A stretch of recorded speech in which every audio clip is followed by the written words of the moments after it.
Welcome to Powered by Authenticity. I'm so happy to have you here as part of a special series. A few days ago, well, about a week or so ago, I posted on LinkedIn that I was going away for a special 2025 strategic planning session.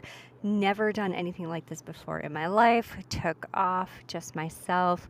But really, the realization of the revenue for PBA consulting and Powered by Authenticity, and not just revenue growth overall, led me to say I really needed to take a few days, really just to focus and to quote Hobsters, as we've all come to know and love him. Why, for a company of one, do you need a weekend to really come up with a strategy plan? Why do you need to come up with strategy and strategic planning? And, my response to that is, how do you go from $1 million company to $1 billion company without taking time to think and plan? And I just don't think there's any other way around it. And so I find myself tonight in the beautiful, beautiful Northern Ontario city of Callander, Ontario. Is it a city? I'm not sure. But it is the most beautiful, breathtaking place. And I have the unique pleasure of being hosted by Sarah and Darren Crusoe of Sunbeam Bungalows. And they've welcomed me in. It's my happiest place on earth. And they've allowed me to host my first strategic planning session here. And I'm just so great. And I'm actually overlooking the beautiful water, and the sun is setting, and the boats are out. And it's just absolutely glorious. One thing to know, though, is to get here, it took me about a 6-hour car ride. So how do I use my first day driving 6 hours to come up with, things that I want to think about over this weekend? And I really spent my time focusing on things that I thought went well this year, and things that I thought could be improved upon. And, lucky 6 hours allows you a lot of time to document and take notes. And luckily, we're in an age of technology where we can do voice notes and capture thoughts live. And so I wanted to share those with you because out of this output, I think will be where I focus the rest of my weekend. So thinking about things that went well, both personally, professionally, podcasts, consulting, so much to unwrap there. But from a PBA consulting perspective, we quadrupled our revenue in 2024. Quadrupled. So I went from being without a job in August of 2022 to starting as a firm of one, and growing that in 2023, now into 2024 with a quadrupled revenue. Not many can say that. I don't think I can really highlight the amount of gratitude that I feel for so many people for allowing that to happen. Out of that revenue came opportunity to have already executed 2025 contracts. So I'm going into the end of fourth quarter 2024 with fully executed 2025 contracts. And the blessings beyond that are amazing. You don't have that. Sales leads are excruciating, and I'll talk about that as a frustration, actually. But really just so happy to have had that opportunity. One of the other things that happened is I actually took the leap to join my local Chamber of Commerce. I've been talking about it for a long time. Shout out to the Genesee County Chamber of Commerce because they host great events.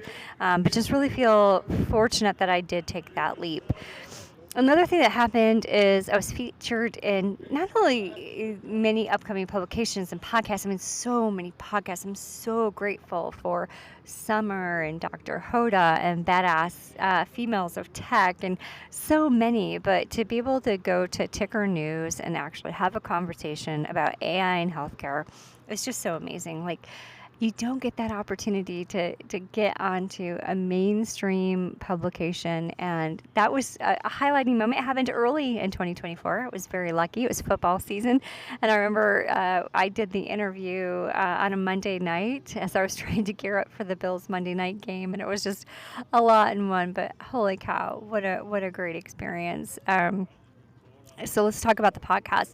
We've now been able to extend into 13 countries. 13 countries. That is amazing. When I first started, I thought I'd be lucky to go into U.S. and Canada, let alone extend into Costa Rica, the Philippines, United Kingdom, so many other places. And what a just what an amazing thing to be able to bring forward and have a voice for a platform. So that 13 countries was an amazing milestone. We're going to continue to try to grow that platform, but really just makes me so proud for what we've accomplished so far in 2024.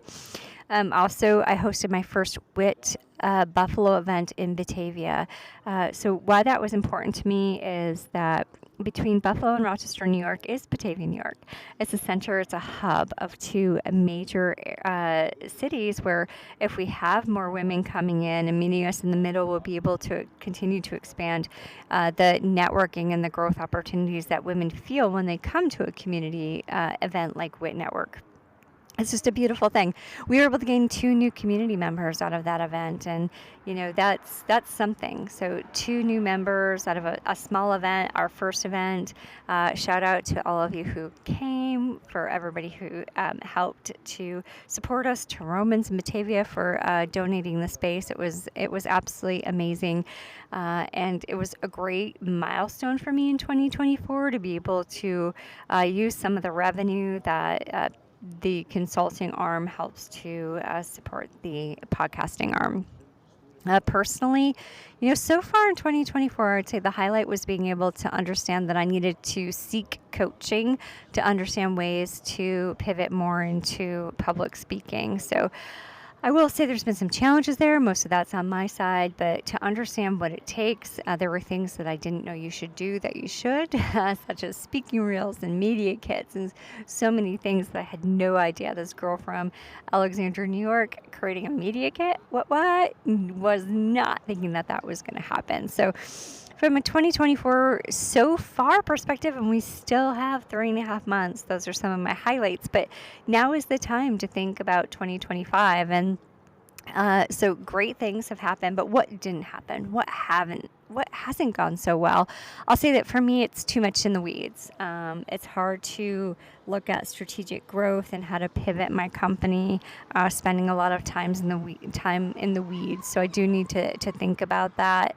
It's taking too long to close contracts. I started talking about an opportunity for a help desk. Oh gosh. Back in February, March. It still has yet to close. And while I won't be intimately involved in it, it is an opportunity for my company to grow. So it's a frustration factor that these are just taking so long. And I get it.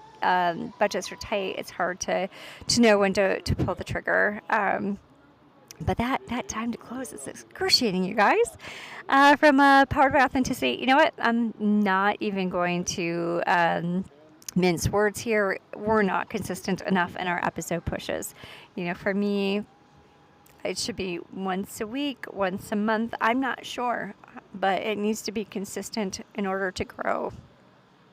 And I think I'm also going to look at the content, what went well as far as episodes go and things of that nature. But we need to be more consistent in the pushing of the episodes. Outside of that, slow progress on paid speaking events. We're getting traction. Signed the University of Madison in Madison, Wisconsin. Signed Microsoft Engage. So big names, but maybe slower growth than I was hoping for. I think part of that truly is on me and my ability to dedicate time to that. But really is taking a little bit more time away, taking too much time to make that accelerate. Personally, I just need to dedicate more time to the goals that I have. I've got, I think, 6 5Ks coming up in the next 8 weeks or so, carving that time out. And that's important not only from just personal perspective, but a headspace perspective. When I'm running and I'm thinking about things, typically I have more clarity and more focus in the job. So really just need to make sure I'm focusing on that. And, and overall, just more time on personal and business development.